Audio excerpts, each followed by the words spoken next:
Eu quero convidar a igreja para abrir sua Bíblia comigo, no livro do Gênesis, livro do começo.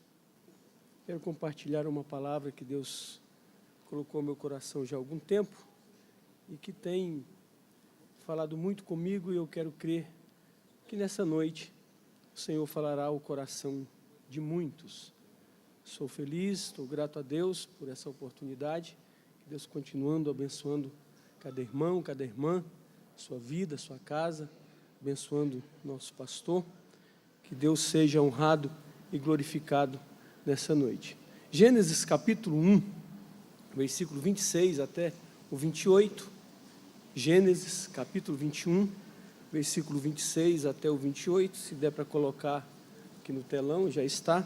Nós vamos ler até o versículo 28, que nos diz assim: E disse Deus, façamos o homem a nossa imagem, conforme a nossa semelhança, e domine sobre os peixes do mar, sobre as aves dos céus, e sobre o gado, e sobre toda a terra, e sobre todo réptil que se move sobre a terra. E criou Deus o homem, à sua imagem, a imagem de Deus o criou, macho e fêmea os criou. E Deus os abençoou, e Deus lhes disse: frutificai, multiplicai-vos, enchei a terra e sujeitai-a, e dominai sobre os peixes do mar, sobre as aves dos céus e sobre todo animal que se move sobre a terra.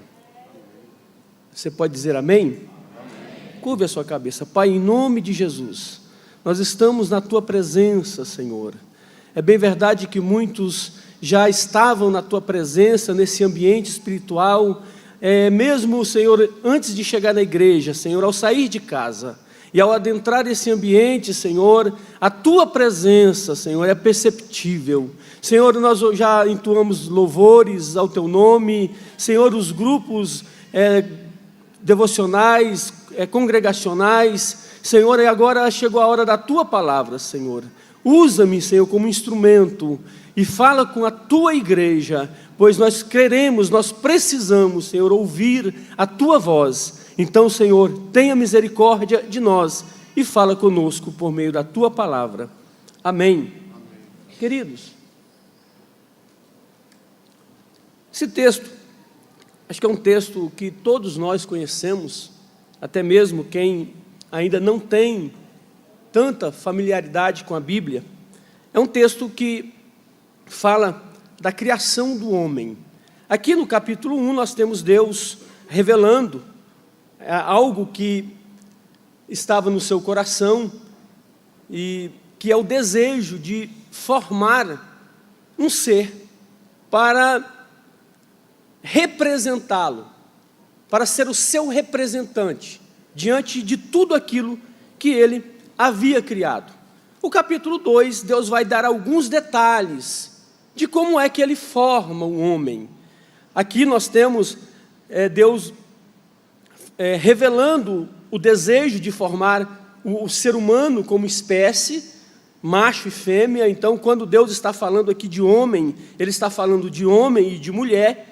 No capítulo 2, Ele vai dar detalhes de como é que Ele forma o homem, como Ele forma a mulher.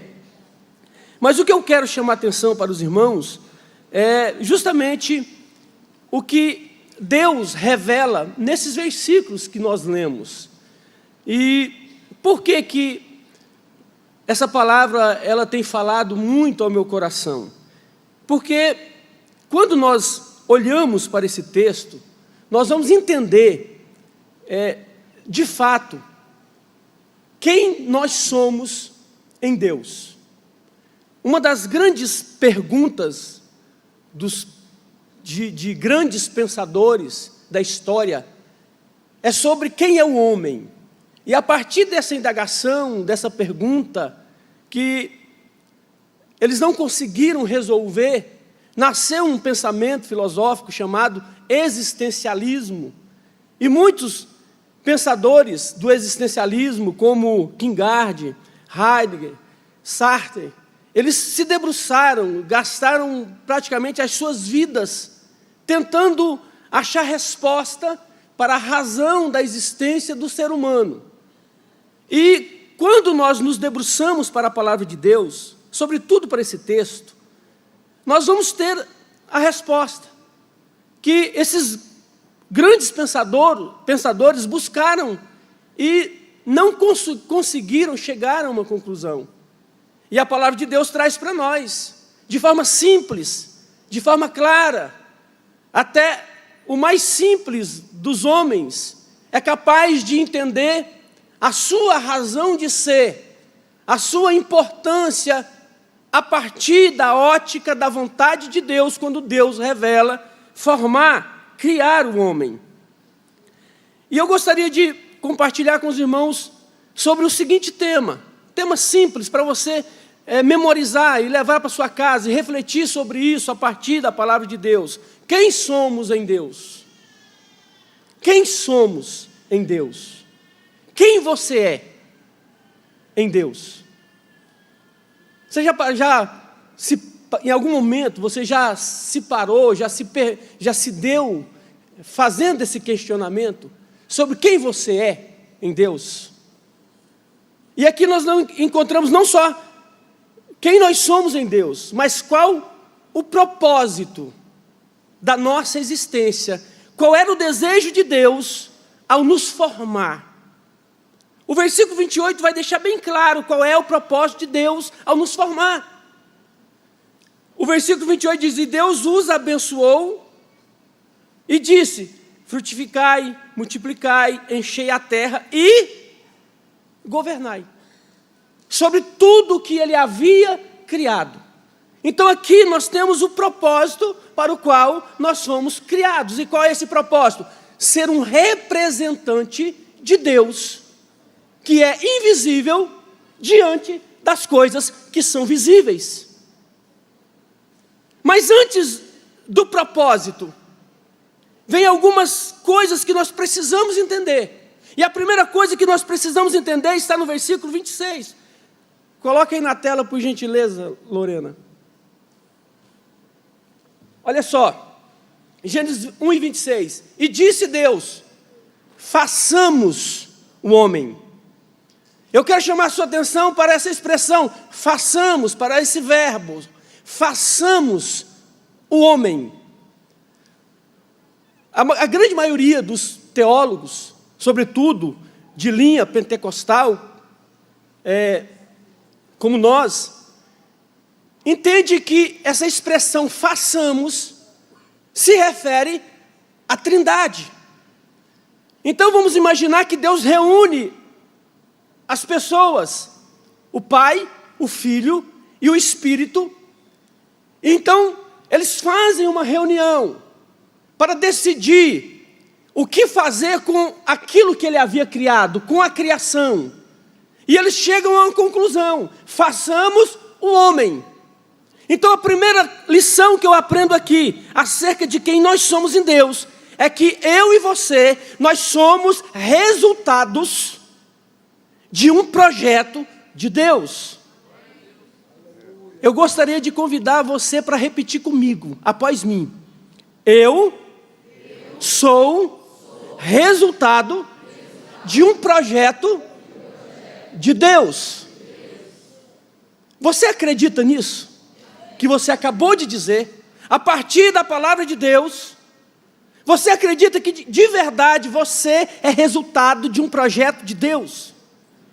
E como é que fica para algumas pessoas, quem sabe está aqui na nave da igreja, ou está me ouvindo, ou me assistindo, ou irá me assistir em algum momento pela internet, pessoas que só veio à existência porque a tentativa de aborto foi mal sucedida, ou porque o pai e a mãe, lá no dia de olhar para a tabelinha e seguir, esqueceu, e você não estava no projeto dos seus pais, você não foi planejado. Se dependesse dos seus pais, você nem tinha nascido. Em algum momento da sua existência, você teve conhecimento dessa história. Você até nasceu com algum defeito genético, físico, porque tentaram te abortar e não conseguiu. E em algum momento você descobriu que você não foi planejado, que você não é resultado do desejo dos seus pais biológicos, e você cresceu com um sentimento de rejeição, de autoestima baixa, e hoje você colhe resultados por causa disso. E aí vem alguém aqui, assume a tribuna e diz: não, você é resultado de um projeto de Deus. Como é que fica isso? Sabe como é que fica? Significa que se você está aqui, se não conseguiram te abortar, se erraram a tabelinha e você nasceu, é justamente porque você é projeto de Deus. As circunstâncias não foram capazes de te deter, e hoje você está aqui, ou você está me ouvindo. Sabe por quê? Porque você é resultado de um projeto divino. Todas essas coisas que eu mencionei aqui são circunstâncias que Deus usou para te trazer até aqui. Todas essas coisas são circunstâncias que Deus usa para nos levar para o propósito dEle. E o propósito dEle na minha vida, na sua vida, é maior, é soberano. O homem não tem poder e não tem acesso sobre ele, desde que você entenda que você é resultado de um projeto divino.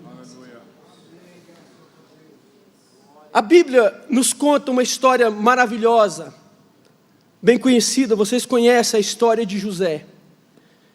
José é alguém que tinha tudo para ser um fracasso, do ponto de vista humano, mas do ponto de vista divino. Ele foi projetado por Deus, e havia um propósito de Deus na vida dele. José, na sua adolescência, na casa dos pais, ele passa por um processo de rejeição. Ele é rejeitado pela sua família, a partir de um sonho.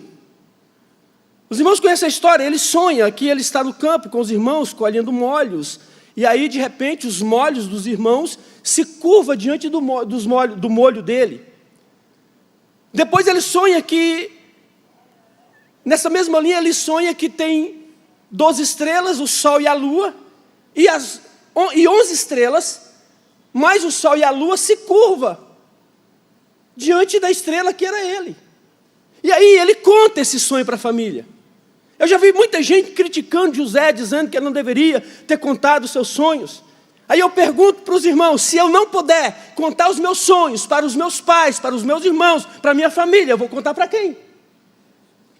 Se eu não puder assumir a tribuna e dar testemunho do que Deus tem me revelado, tem me mostrado, eu vou dar testemunho aonde?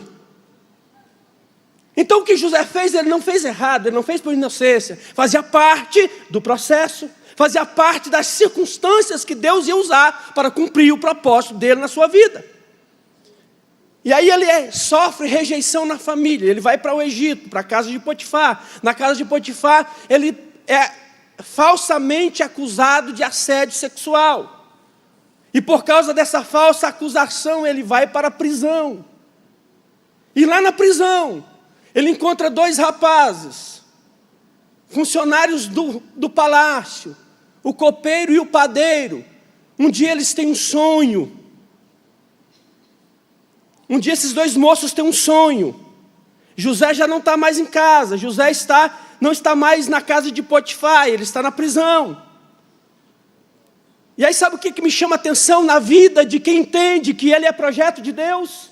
É que ele não permite que as circunstâncias anulem o propósito de Deus.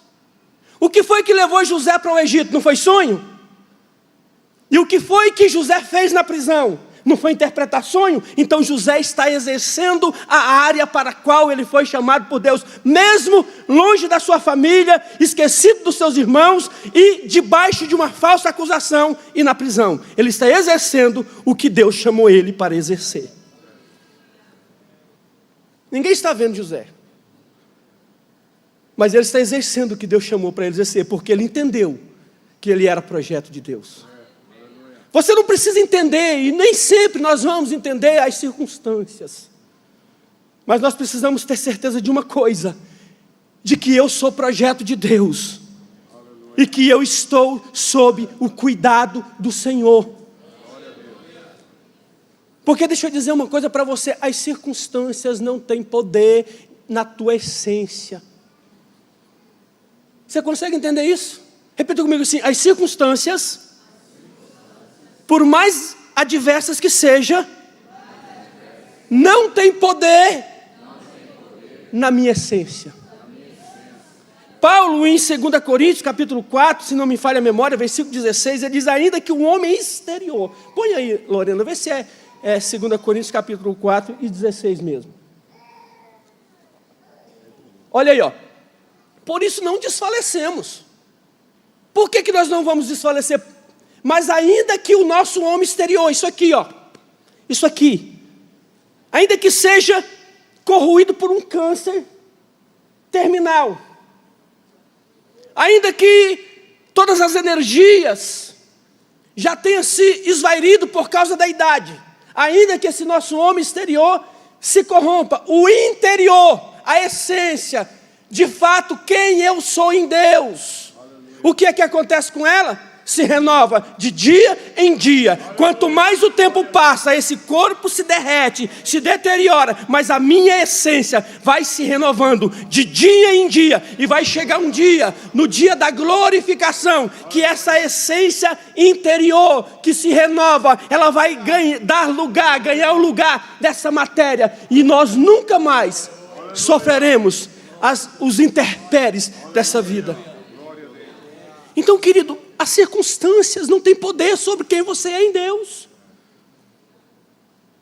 Deus te trouxe aqui nessa noite para te dizer isso. As circunstâncias, a família que você nasceu, o lugar que você nasceu, a condição social, financeira, intelectual que você nasceu, não tem poder de mudar o projeto de Deus na sua vida.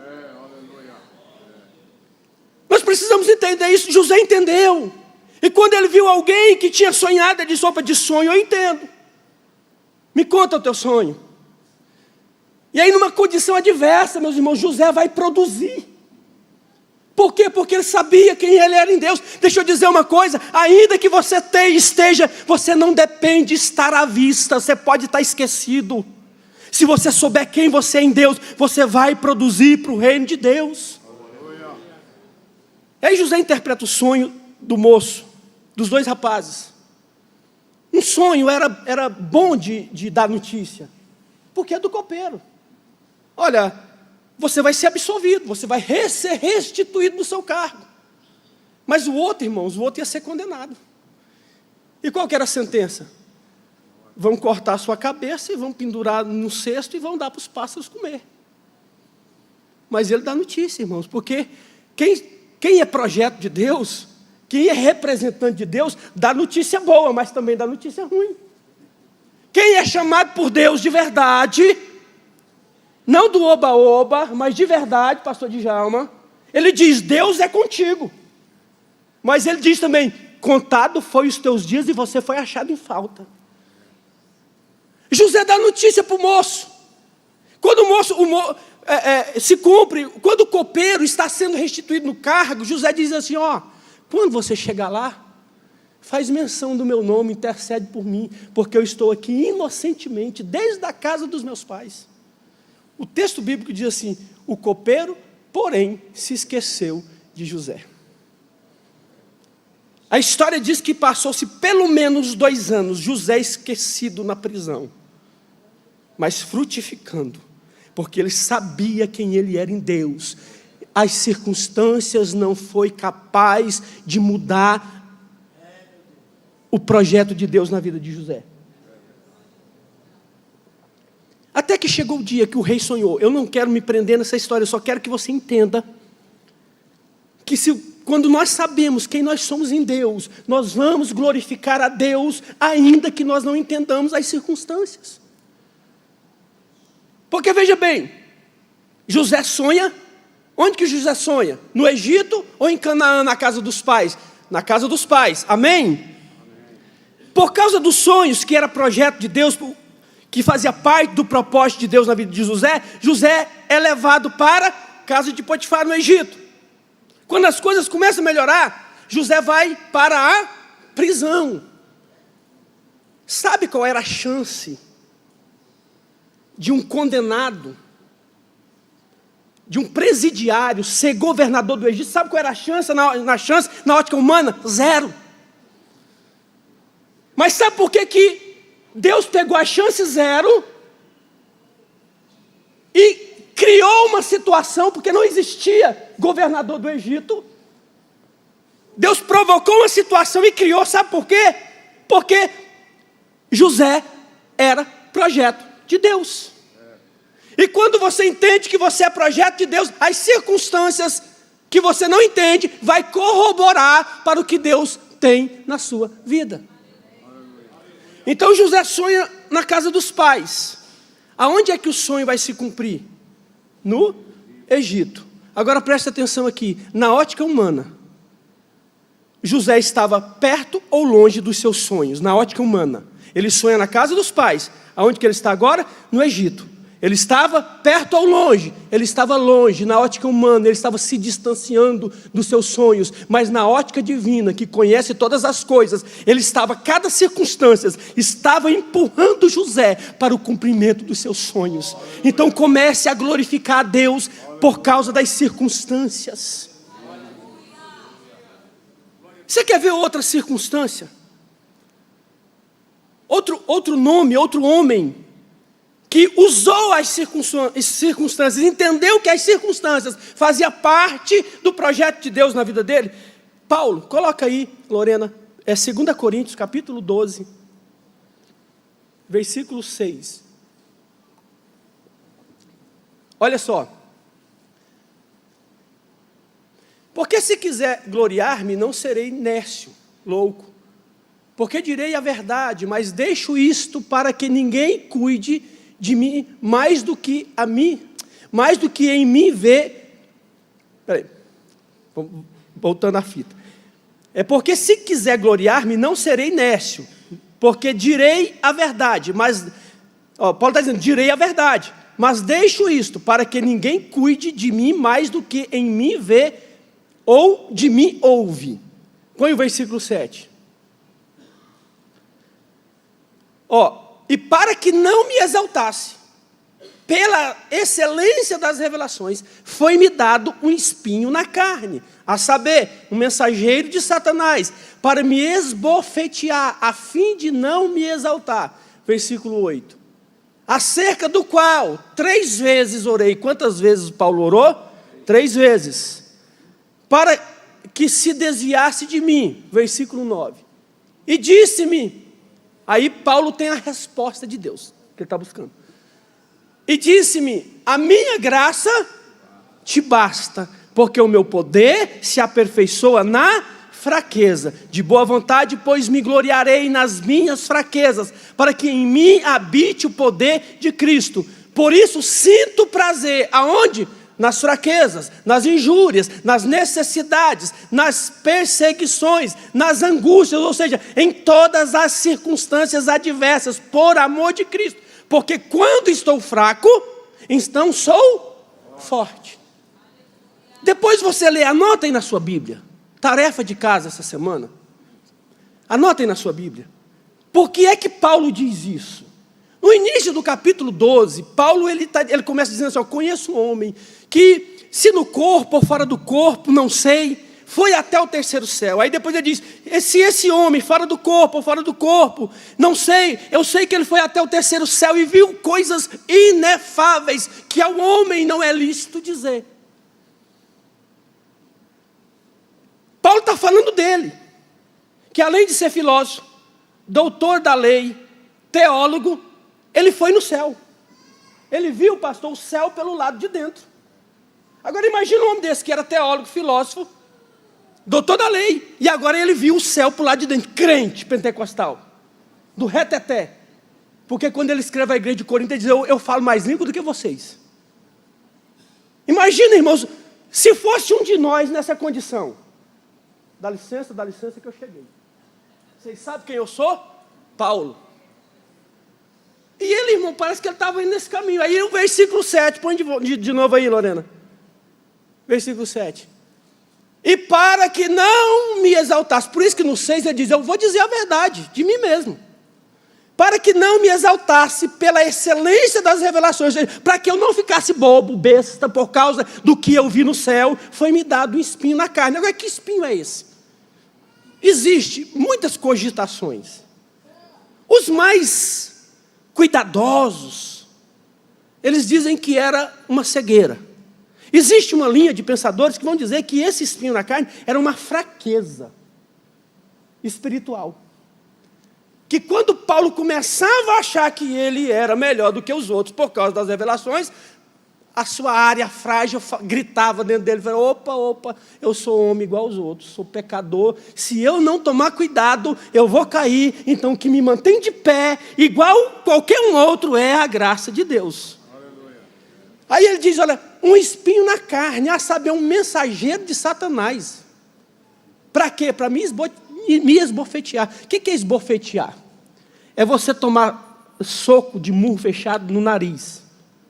Isso é esbofetear. Imagina um mensageiro de Satanás te esbofeteando, dando soco no seu nariz. Ele usa essa figura para que nós pudéssemos entender o que ele estava passando. E aí ele vai para a oração. Imagina, irmãos, um homem, o maior apóstolo do Novo Testamento, vai para a oração. E ele ora uma vez, ele ora a segunda vez, ele ora a terceira vez e nada. Aí Deus responde na terceira vez, diz, Paulo, eu não vou tirar o mensageiro de Satanás que fica dando um murro na sua cara.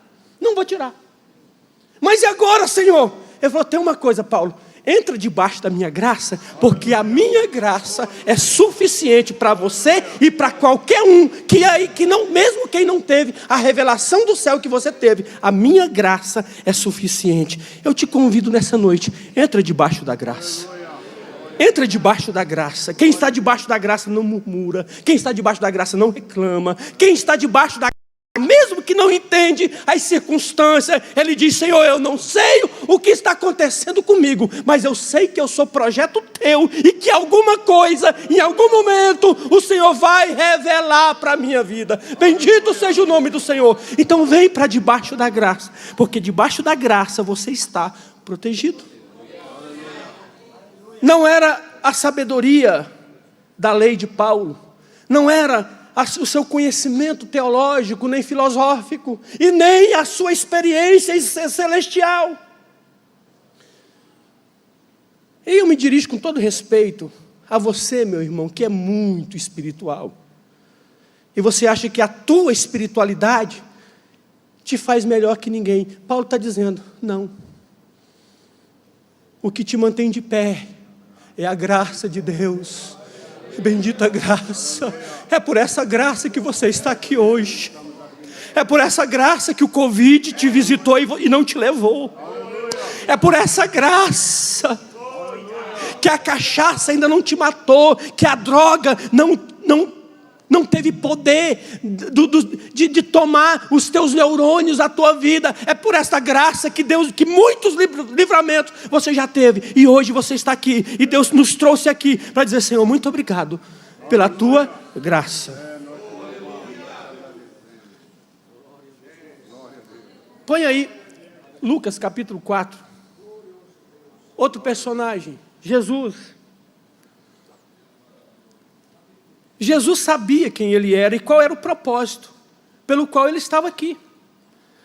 Lucas capítulo 4, põe o versículo 3, vamos ver. Isso mesmo, olha só. E disse-lhe o diabo, se tu és o Filho de Deus, dize a estas pedras, se transforma em pão. O que o diabo questionou aqui? Aí, identidade de Jesus. O diabo teve sucesso ao questionar a identidade de Jesus, sim ou não? Não. Por que ele não teve sucesso? Porque Jesus sabia quem ele era. E aí Filipenses capítulo 2 vai mostrar a humilhação de Jesus. Porque no versículo 5 de Filipenses diz que ele era Deus. Ele é Deus. E não teve por usurpação. Está aí na tela. De sorte que haja em vós o mesmo sentimento que houve em Cristo Jesus. Também em Cristo Jesus, versículo 6.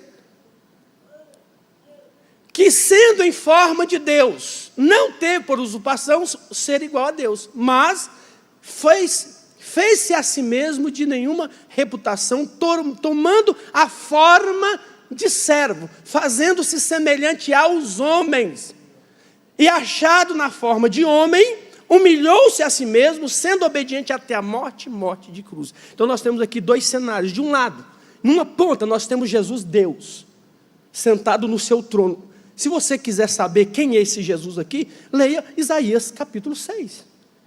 A visão de Isaías no templo. O ser que está ali é Jesus na sua glória. Que os serafins, diante daquele ser, não havia se acostumado com a sua glória, com a sua presença, com a sua santidade, de maneira que eles sobrevoavam o trono e diziam uns para os outros, num sentido de espanto. Sabe quando você vê algo e você se espanta e você entra em choque? Era essa a expressão dos serafins, que já estava há não sei quantas eternidades diante da glória de Jesus e ainda não havia se acostumado. E aí eles, diante da glória de Jesus, eles dizem: Santo, Santo, Santo, Santo é o Senhor dos exércitos, e a sua glória enche a terra. Jesus se esvaziou dessa glória para se fazer homem, para se fazer servo, se humilhar até a morte de cruz. E agora Jesus está na cruz, depois de mais de quase 40 açoites, todo fragelado, sendo cuspido, esbofeteado na cara pelos soldados do Sinédrio. E agora ele está prestes a dar a sua vida na cruz. O que mudou em Jesus? Mudou a aparência. Porque no céu ele tem glória, na cruz ele tem vergonha. A Bíblia diz que é o homem de... Isaías diz que é um homem de... um de quem os homens viravam o rosto, sentia vergonha dele. Mas o que mudou em Jesus? A sua aparência, a sua essência era a mesma. Natureza divina, natureza santa. Então quando o diabo diz para ele: se tu és o Filho de Deus, transforma essas pedras em pão. Parece que eu vejo Jesus pensando assim: Satanás, você não sabe de fato quem eu sou. Porque se você soubesse, você não usava a minha aparência de homem, com fome, com sede, não muda quem eu sou por dentro. Deixa eu dizer uma coisa para você: a tua aparência, as circunstâncias, não muda quem você é. Aí no versículo 26, diz assim, no versículo 27, e criou Deus o homem. No versículo 26, o homem era um projeto. Deus estava falando, estava verbalizando, dizendo o que ia fazer. Então no 26 o homem é projeto. No 27, o homem já existe. O 27 diz assim: e criou Deus o homem. Olha lá. E criou Deus o homem à sua imagem. A imagem de Deus criou homem e mulher. O que isso aqui significa? Primeiro, nós somos um projeto. Segundo, nós somos formados a partir de um modelo divino. Então, deixa eu dizer para você, para encerrar. Você é um projeto de Deus. E você foi formado a partir de um modelo. E esse modelo não é humano. Esse modelo é divino. Façamos o homem. Parece que eu vejo, eu não sei quem que Deus colocou ali das 3 pessoas. Sabe o pintor? Sabe aqueles pintor que fica fazendo quadro, pintando a foto da pessoa? Aí ele fala assim: fica quietinho aí, não se mexe não, peraí, fica quietinho. Isso, fica assim. Aí ele vai pintando. Aí depois você olha e fala: nossa, mas é igualzinho. Eu imagino que Deus fez mais ou menos assim. Porque a nossa identidade é a partir de um modelo divino. Então, quando você olhar no espelho, se você não se agradar muito com o que o espelho te mostra, se bem que o espelho, tem gente que fala que o espelho é mentiroso. Não, o espelho é verdadeiro, viu? O que ele está te mostrando é isso aí mesmo.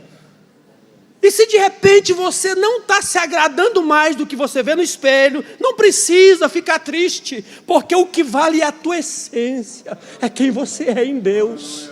Bendito seja o nome do Senhor. Essa aparência sua, se você comparar de 20 anos atrás para cá, você vai perceber que mudou muito. Lá atrás você gostava, hoje você nem gosta mais. Mas fica tranquilo, isso aí vai de mal a pior. Mas a essência, o homem interior está se renovando. Se você souber se você entender que você é projeto de Deus, que você foi feito a partir de um modelo divino. E para terminar, se você continuar a leitura do versículo, o versículo 27, nós lemos aqui, diz assim: e criou Deus o homem. Depois você dá uma analisada na sua casa. Faz parte da tarefa da semana. Quem fez os animais? E quem fez o homem? Foi tudo a partir de uma ordem divina, mas quem fez as aves do céu e os peixes foi as águas. Deus deu ordem, Deus terceirizou o serviço. Sabe terceirização? É da empresa, mas é um terceiro que faz.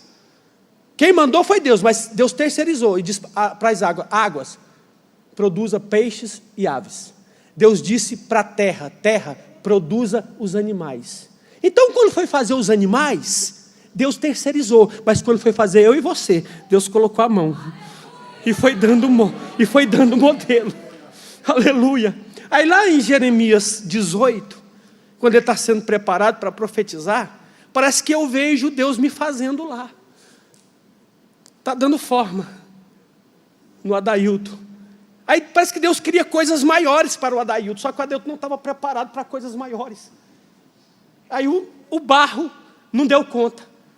Se fosse eu, o oleiro, sabe o que eu ia fazer? Eu ia jogar fora, pegar outro barro. Mas sabe o que o oleiro fez? O barro quebrou nas mãos dele e ele deu outra forma de acordo com a capacidade do barro. E hoje o Adailton está aqui, a Maria está aqui, sendo um vaso de Deus. Sabe por quê? Porque Ele não desistiu de você. Em muitos momentos que as circunstâncias te apertou e você pensou assim, não vou dar conta, não é para mim isso. Calma, você está na mão do oleiro. O oleiro está cuidando de você.